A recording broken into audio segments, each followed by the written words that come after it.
Petite bulle, bienvenue dans la bulle de Virgie, j'espère que vous allez bien.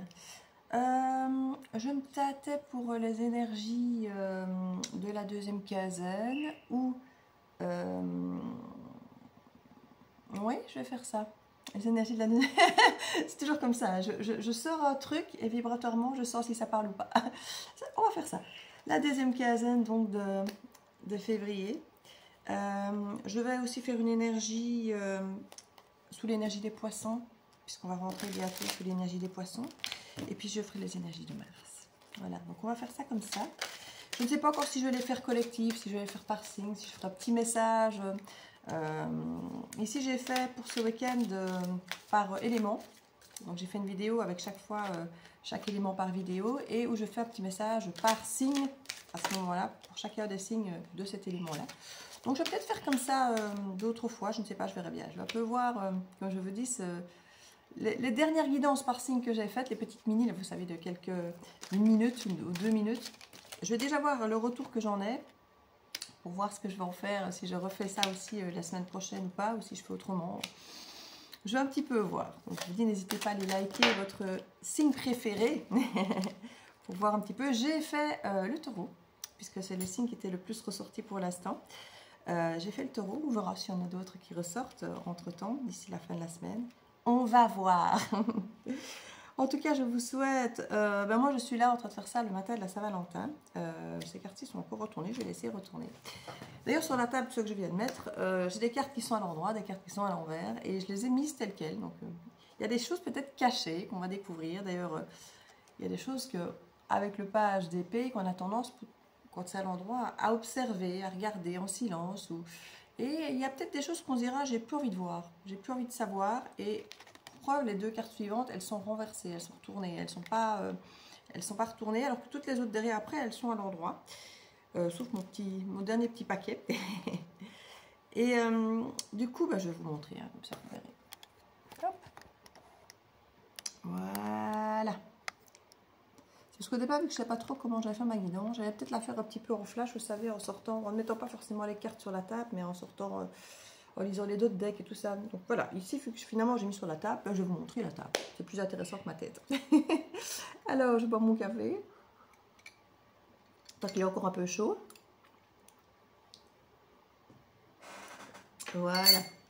Donc, pour cette deuxième quinzaine, finalement, on a l'impression de... Alors, je ne dirais pas de ne plus vouloir rien savoir, mais il y a un peu de ça. Alors, soit on se dit, oui, je ne veux rien savoir. Je ne veux plus rien aller regarder. Vous savez, parfois, il y a des gens qui vont continuer à aller voir sur Facebook, sur YouTube, sur les différents trucs Internet où on peut avoir des informations sur l'autre. Alors, sur l'autre ou sur une situation, sur une activité, vous savez, parfois, on peut avoir une activité qui nous obsède ou quelqu'un ou une situation et on va s'informer. Jusqu'au moment où on se rend peut-être compte que ça nous rend dingue de tout le temps aller voir, ou bien parce que ce qu'on va voir ne nous plaît pas, ou parce que ce qu'on va voir ne nous aide pas à aboutir dans notre cheminement, dans notre idée. Il y a un petit peu de ça ici. Hein. Voilà, j'avais fait pause quelques secondes. J'ai été remettre une bûche dans le feu parce que je voyais que le feu n'était plus aussi vaillant. Donc je dis, vu que les guidances peuvent parfois être un peu longues, d'ici là, tu as fait la guidance, ça se trouve, je serais bonne pour la rallumer. Donc, on nous parle ici qu'il y en a certains qui n'ont peut-être plus envie d'aller regarder, d'aller s'informer après quelque chose. Alors parfois, ça peut être, comme je dis, il y a des projets où on s'informe, on dit tiens, je commencerai bien cette formation-là, et on s'informe, on regarde les prix, les dates, les agendas, le programme, et puis à un moment on dit non, je vais arrêter de regarder ça parce que j'ai pas le temps, j'ai pas les sous, c'est pas le moment, enfin voilà. Vous savez, il y a plein de situations, c'est pas forcément amoureux, hein. Ça peut l'être, mais maintenant quand je vois les cartes sur la table, oui, on a un 4 de bâton qui peut nous parler d'engagement, donc aussi relationnel, mais qui peut aussi être totalement professionnel, hein, ou comme je dis, s'engager à faire une formation, des choses comme ça. On va aller voir ici des choses peut-être... voilà, en fait, c'est ça. Ici, il y a l'idée d'aller voir ailleurs, mais alors quand je dis ailleurs, c'est pas le ailleurs comme le 3 de bâton le ferait. Le 3 de bâton, c'est aller voir ailleurs, c'est plutôt déménager, s'en aller, voir le monde. Ici, le ailleurs, c'est plutôt je quitte une situation qui ne m'intéresse plus ou qui ne me nourrit plus pour aller vers quelque chose de plus lumineux, de plus aligné pour moi. Alors, c'est pas forcément quitter quelqu'un ou un boulot, hein, ça peut être quitter une façon de penser. chat, donc ça se réactive ici. Une manière de penser, ça peut être une façon de quitter, une façon de fonctionner, simplement, une façon de réagir, de quelque chose, on se dit, ouais, finalement, je vais arrêter peut-être d'aller voir quelque chose qui me fait peut-être du tort, ou qui ne me porte pas, qui ne m'amène nulle part, parce que j'ai envie de renaître. J'ai envie de renaître, mais peut-être justement autrement, de façon plus lumineuse. Et du coup, peut-être cesser d'aller voir quelque chose qui finalement ne nous nourrit pas, ne nous construit pas, ne nous fait pas du bien, n'est peut-être pas possible à nos yeux aussi. Hein, si je dis, voilà, la formation en question, elle n'est pas possible. Alors, c'est comique, je suis en train de voir que le dos du deck ici, c'est le Verseau renversé. Et cette deuxième quinzaine, effectivement, de février, ben, on sort du Verseau. Hein, à partir du 19, on rentre en Poisson, qu'on a d'ailleurs ici. Donc, il y a cette énergie ici, au moment de la sortie du Verseau, où on rentre en Poisson, où, pour certains, on fuit. On va fuir quelque chose. Peut-être justement parce qu'on veut aller vers autre chose de plus lumineux. Et on fuit peut-être justement cette énergie, comme je dis, qu'on surveille, qu'on regarde, qu'on observe. Peut-être même qu'on analyse un peu. Et qu'on se rend compte que non, quoi, c'est pas ce qu'il nous faut en fait. On doit arrêter d'aller vers ça, quoi. On doit arrêter de même se préoccuper, de regarder, de mettre de l'énergie, du temps à ça. Parce que ça ne nous portera pas là où on veut autre chose. On veut autre chose, de mieux pour nous. C'est ça en fait, on veut autre chose de mieux pour nous. On se dit qu'on mérite mieux que ça. Et quand je dis mieux que ça, c'est pas dénigrant pour la situation de laquelle on veut s'éloigner, c'est juste que on se rend compte que c'est pas fait pour nous, que ça ne nous porte pas, que ça ne nous nourrit pas, que ça ne nous amène pas là où on veut, que ce n'est pas aligné à nos valeurs. Ce n'est pas pour ça que la personne, la situation ou quoi n'est pas bonne ou mauvaise ou toxique. Hein. C'est juste qu'on se rend compte que pour soi, quand on se regarde en face à face dans le miroir, avec honnêteté, on se dit non en fait. Oui, ça m'intéressait, oui, ça me semblait être une bonne idée, oui peut-être ça me faisait vibrer, mais quand j'y réfléchis, quand je regarde de plus près, et j'ai assez regardé, donc là maintenant j'ai plus envie de passer mon énergie, mon temps à regarder tout ça, je réalise qu'en fait non, ça m'apporte peut-être beaucoup plus de stress, d'angoisse, de peur de me tromper. Alors si c'est juste des peurs, attention, hein, comme je dis toujours à l'ego, de la peur qui vous donne l'impression que vous n'êtes pas à la hauteur, que vous ne pouvez pas faire les choses, que vous n'êtes pas capable avec des fausses croyances ou des croyances limitantes, ou ce sont des peurs parce que c'est déjà quelque chose que vous avez peut-être déjà testé ou vu d'une certaine façon et vous avez déjà perçu des red flags et que vous savez que c'est pas fait pour vous parce que trop de choses que vous avez vues, observées, ressemblent à des choses que vous savez qui ne vous conviennent pas. Ça, c'est possible. Si c'est dans ce cas-là, vous avez tout à fait raison de fuir en vous disant, voilà, moi je laisse ça derrière parce que finalement, j'ai plus envie qu'on me trahisse, plus envie de me trahir en faisant des mauvais choix, peut-être parce que je me laisse influencer par quelqu'un sur le plan émotionnel. Parce qu'ici, avec le poisson, autant on a l'intuition, autant on a le côté dévoué du poisson, on a envie de faire plaisir à l'autre, d'écouter les envies et les besoins de l'autre. Et on pourrait parfois se dire, allez, il ou elle a tellement envie que je vienne dans son truc, dans sa relation, dans son boulot, dans sa formation, qu'on se laisserait parfois bien embarquer parce que il ou elle a l'air de tellement vouloir que ce soit moi, que je vienne, que je l'aide, que je le soutienne, que je fasse ceci, que je fasse cela. Et peut-être que par le passé, vous seriez peut-être même fait, entre guillemets, avoir, parce que vous auriez voulu, en énergie un peu poisson, de vous dire, et c'est là que le Verseau est renversé aussi finalement, parce que c'est le Verseau qui, quelque part, un peu plus pragmatique quand même, qui vous dira, non, non, si c'est pas bon, on n'y va pas, mais qui a aussi ce côté altruiste à vouloir faire plaisir aux autres, le poisson. Hein, le Verseau, le poisson, il n'y a rien à faire. Chaque signe qui s'enchaîne l'un derrière l'autre, il y a toujours un lien entre eux. On ne peut pas passer du Capricorne au Verseau tout en disant, non, Verseau et le Capricorne n'ont rien à voir ensemble. Ils ont quand même des planètes en commun, et c'est pareil avec le Verseau et le Poisson. Ils ont des planètes en commun. Donc, il n'y a jamais une transition qui se fait d'un signe à l'autre sans qu'il y ait des choses similaires dans les deux signes. Alors, effectivement, comme je dis, le Verseau, il a aussi bien des choses similaires avec le Capricorne qu'avec le Poisson. Et on se dira bien que le Poisson et le Capricorne, ils sont très très loin de se ressembler. Donc, il y a des similitudes, effectivement, dans les signes pour certaines choses.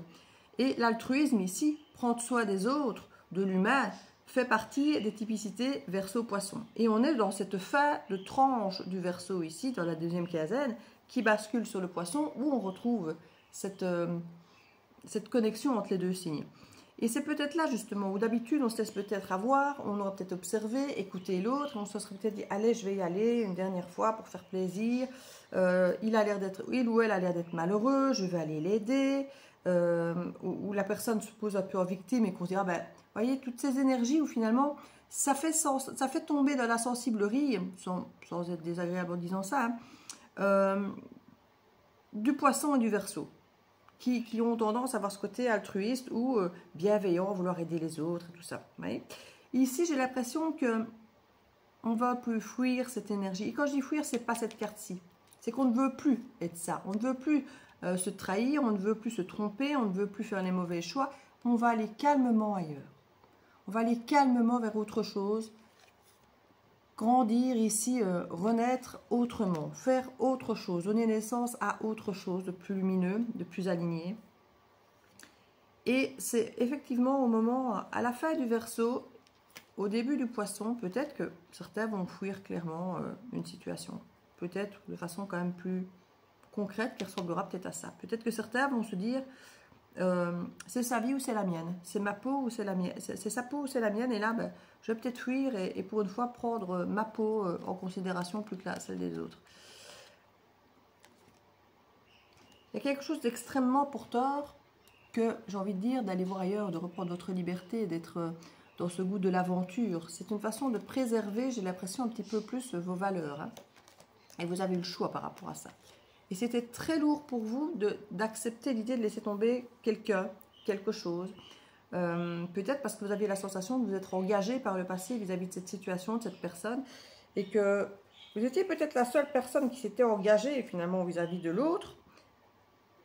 Que l'autre finalement ne s'engageait pas, que l'autre ne faisait peut-être pas d'efforts, que l'autre, que ce soit à nouveau pro ou relationnel ou autre. Et puis se dire, mais finalement, moi je me suis engagée, moi j'ai l'impression de m'être investie et d'avoir peut-être fait des promesses. Et j'ai l'impression que si je dis non, que si je m'enfuis, je renie mes promesses. Mais au fait, je suis la seule, moi, ou le seul à tenir ces promesses en fait. Parce que l'autre ne les a peut-être même jamais tenues.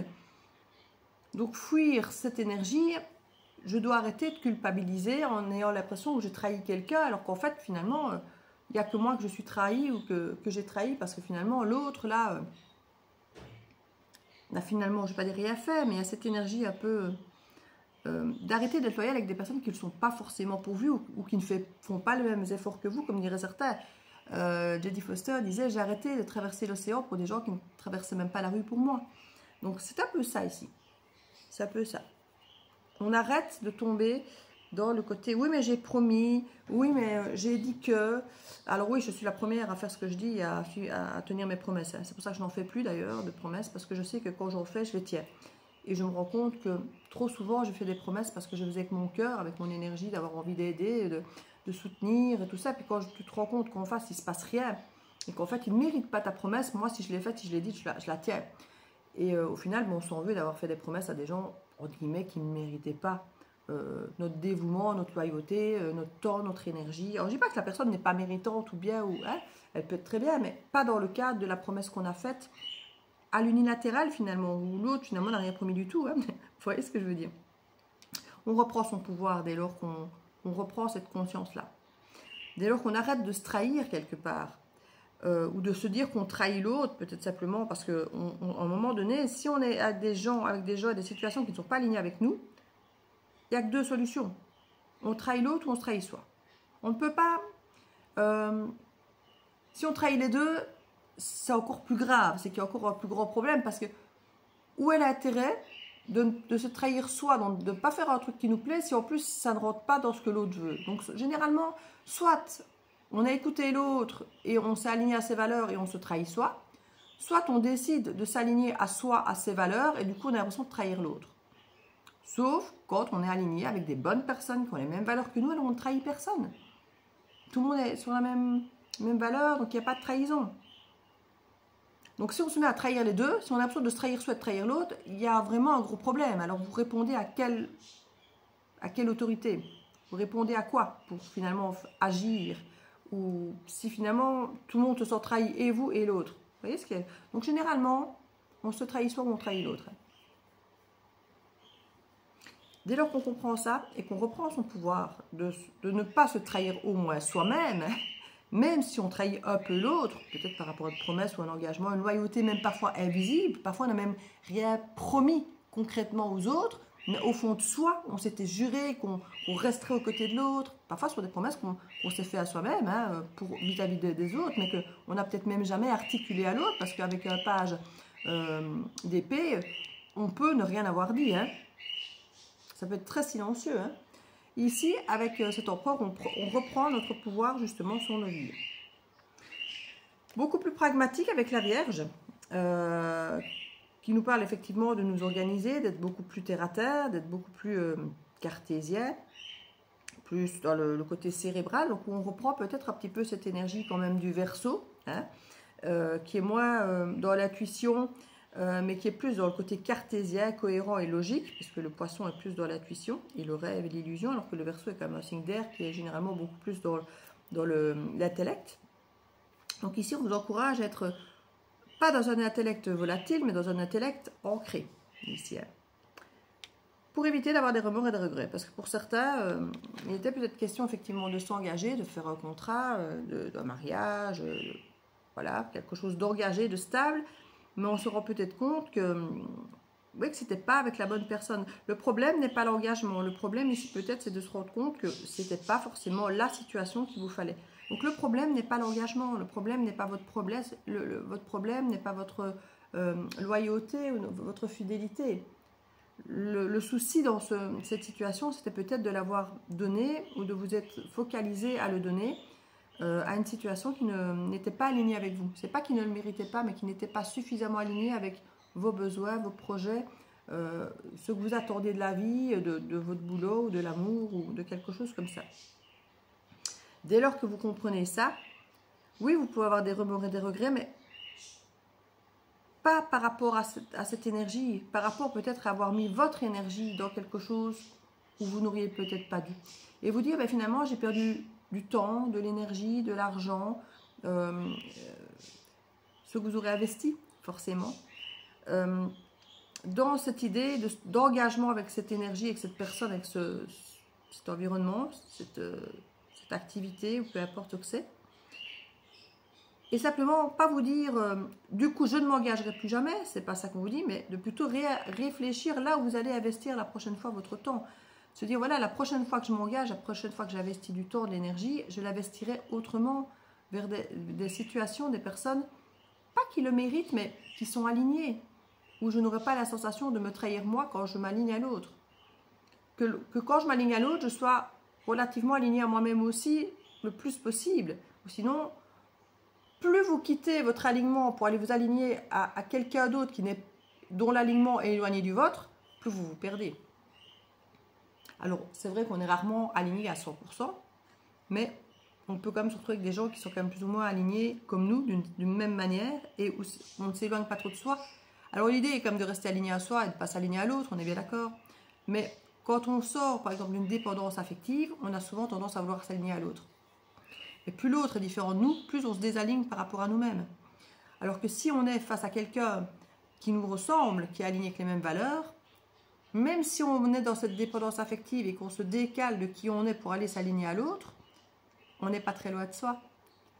Et là, on peut se dire d'aller s'engager à ce moment-là, parce que la dépendance deviendra probablement une forme de codépendance, parce que l'autre, il y a de fortes chances qu'il fonctionne comme vous, si vous êtes aligné à quelqu'un qui est comme vous.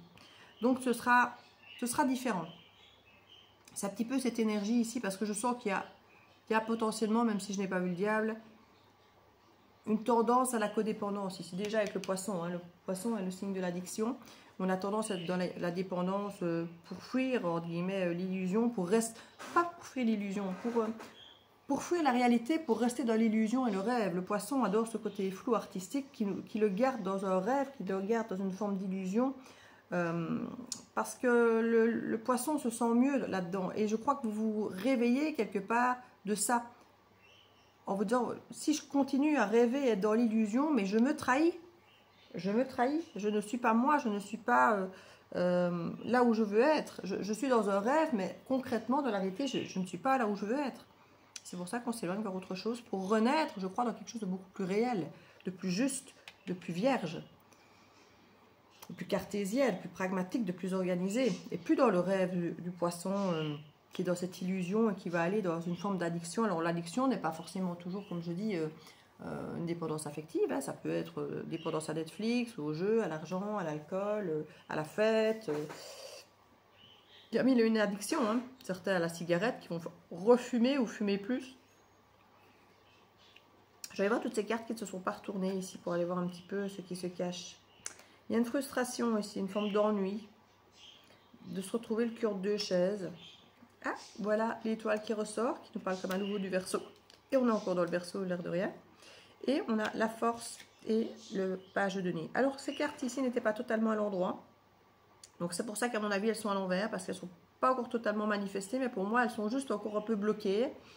Le temps que tout ça se révèle, parce que pour certains d'entre vous, tout ça n'est pas encore révélé au fond de vous.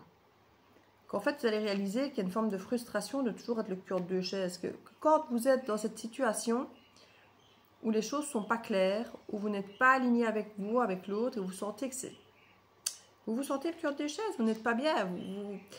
Alors, le temps, au départ, vous savez, d'un moment, on dit toujours, oui, mais au début, c'est normal, on ne se connaît pas, on ne sait pas, on cherche... Si au début, c'est pas parfait, il y a ci, il y a ça, on s'adapte, on se montre son meilleur jour, l'autre aussi. On a souvent l'impression qu'il y en a un qui attend plus que l'autre, qu'il y en a un qui propose plus que l'autre. Enfin, vous savez, il y a toujours ces choses au début où un des deux a la sensation de demander plus que l'autre. Et on se retrouve parfois un peu le cul entre deux chaises. Et souvent, quand c'est le dépendant, hein, le dépendant affectif a plus tendance à donner plus, de peur que l'autre s'en aille, de peur de perdre l'autre. Et on peut vite se retrouver dans cette frustration d'être le cœur, de se retrouver le cœur de deux chaises. Hein. Et ici, il y a une énergie, j'ai envie de dire, qui ne vous est pas encore totalement révélée, puisque toutes ces cartes étaient retournées. Vous allez vous rendre compte que finalement, même si vous avez des remords et des regrets d'avoir perdu du temps, de vous être investi, de vous être engagé dans quelque chose qui finalement n'était pas bon pour vous, n'était pas adapté, vous a fait perdre du temps, vous vous rendez compte en fait que c'est frustrant de se retrouver dans cette situation finalement qui n'est pas réellement la vôtre, où vous vous posez trop de questions, où vous avez tout le temps l'impression peut-être d'être une option, où vous avez l'impression que vous devez choisir je reste ou je reste pas, c'est moi ou c'est l'autre. Quand on en arrive à devoir jongler, qu'on est avec une seule personne, parce qu'ici on pourrait jongler avec deux personnes, mais s'il n'y a qu'une personne face à vous et que vous êtes tout le temps en train de vous demander qui vous devez écouter, ce que vous devez faire, et que ce n'est pas fluide alors qu'il y a juste une personne face à vous, c'est qu'effectivement il y a peut-être trop de différence, pas assez de fluidité ici, et vous vous rendez compte en fait qu'il y a une connexion à retrouver peut-être avec vous-même, une guérison à obtenir, une force à dépasser, de recommencer quelque chose. Un apprentissage ici. Il y a un apprentissage qui vient de se faire, qui pour certains d'entre vous est encore caché. Et lors de cette deuxième quinzaine ici, il y a quelque chose qui va se révéler à vous quand vous aurez dépassé ça. Quand vous aurez réalisé que tout le monde n'est pas mauvais, que quand on quitte quelqu'un ou une situation, c'est pas forcément parce qu'ils sont mauvais ou toxiques. C'est pas forcément se dire oui, si vraiment il se passe un truc moche, je m'en irai. Mais pourquoi attendre qu'il se passe un truc moche? Si vous n'êtes pas heureux, heureuse dans la situation, pourquoi attendre que l'autre vous trahisse, vous trompe, vous mente, vous fasse du mal, vous néglige, vous fasse manquer de valeur, peu importe le domaine, pour vous décider de quitter, de vous aligner à vos besoins, si vous sentez que vous n'êtes pas à votre place, si vous sentez que vous n'êtes pas heureux et heureuse? Pourquoi attendre qu'il se passe un truc bien pour décider de vraiment rester ou un truc moche pour décider de vraiment partir? En attendant, vous ne décidez pas, vous êtes le cul entre deux chaises, vous êtes frustré parce que vous n'êtes pas heureux, mais vous dites oui, mais je ne suis pas assez malheureuse, peut-être non plus pour partir, parce que sinon, qu'est-ce qu'il y aura derrière? Donc il y a vraiment l'idée de prendre son courage à deux mains, de s'aligner, de guérir de cette part finalement un peu malade qu'on a en soi, de vouloir toujours attendre le pire, de se trahir, de ne pas avoir cette force finalement, de décider de ce qui est le meilleur pour nous, parce que c'est ça en fait au final. Hein. Quitter pour aller chercher le meilleur pour nous et de renaître à soi en vivant le meilleur pour soi. Et pas ce qui est là, parce que si je garde pas ça, j'aurai rien d'autre. Et c'est la leçon ici. C'est la leçon, c'est de rester dans votre unicité, dans qui vous êtes, dans cette guérison. Vous avez une bonne étoile. Hein. Vous avez une bonne étoile. Il y a cette chance en vous, pour vous. Le Verseau ressort très très fort, donc j'ai vraiment que c'est très imprégné. J'ai envie de dire presque pour le début déjà de cette quinzaine, on est encore en Verseau. Pour moi, c'est déjà très déclencheur. Hein. Et alors c'est vrai que c'est au moment du Poisson, à partir du 19, qu'il y a vraiment cette sensation peut-être où on va switcher en réalisant qu'on se trahit soi, on trahit l'autre, mais qu'il faut peut-être faire un choix, et que le choix généralement, c'est de ne pas se trahir soi. C'est avec soi qu'on vit toute sa vie et qu'on va se regarder dans le miroir. Hein. Personne ne vivra à votre place, personne ne fera le choix à votre place de vous choisir vous. Si vous ne choisissez pas vous, pourquoi est-ce que les autres viendraient vous choisir vous? Si vous n'êtes pas vous-même votre propre priorité, qui va venir faire de vous une priorité?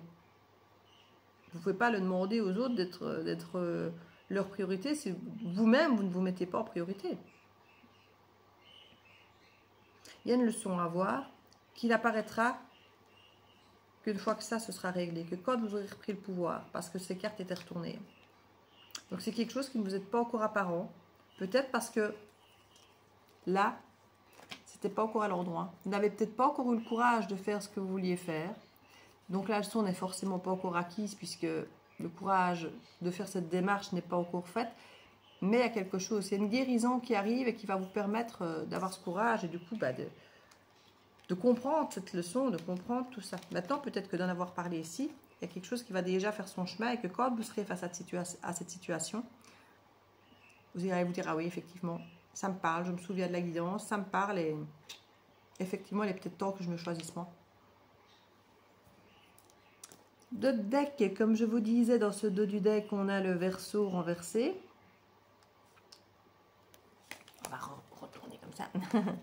On a l'Impératrice. Comme je vous disais, c'est très porteur que de retrouver sa forme de liberté, d'écouter ses propres valeurs. Et vous avez le choix, comme je dis, parce que c'est lourd, il y a des choses à faire mourir, et puis d'avancer lentement mais sûrement. Il y a quelque chose qui vous est plus écologique ici. C'est la fin de c'est la fin de l'addiction. Et on reprend son autonomie. Et potentiellement, il y a 2 de coupe qui arrivent derrière avec un cavalier de coupe. Hein, où elle... Vous savez quoi? Quand vous acceptez de couper cette dépendance, ici,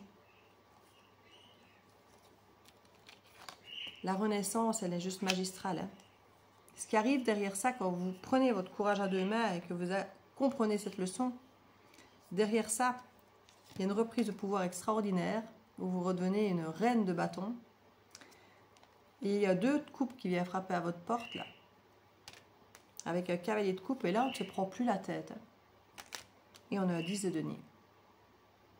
On a vraiment un changement. Et là, vous pouvez devenir reine de coupe, as de bâton, petit page, et on y va. Et là, c'est équilibré. Vous voyez ça?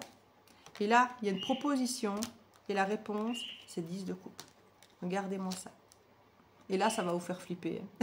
Ça va vous faire flipper parce que certains, vous aurez peur de ne pas être à la hauteur. Vous allez en reparler. Hein. Pour certains, vouloir peut-être rester seul parce que seul, on peut encore explorer, seul, on peut encore avoir le droit de se tromper.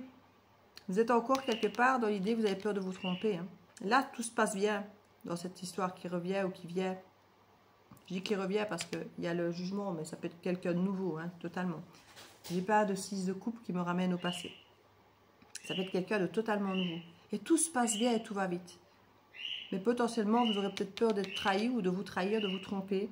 Et certains vont peut-être avoir du mal au moment de cette demande d'engagement, de cette volonté de 10 de coupe, de cette proposition, de cette dualité. Certains auront peur de ne pas se sentir à la hauteur et vont l'exprimer d'ailleurs. Hein.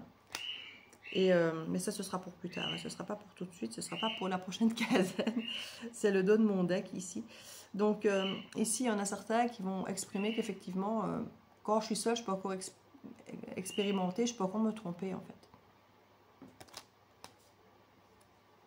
C'est au moment de l'automne, au moment de la balance, qu'il y aura cet engagement avec cette énergie. Vous prendrez des décisions, peut-être même de bosser ensemble. Mais vous aurez pris le temps pour que ça se transforme. Et on a oui. C'est magistral. Et là, on a le soleil qui termine le jeu. C'est à l'automne que les choses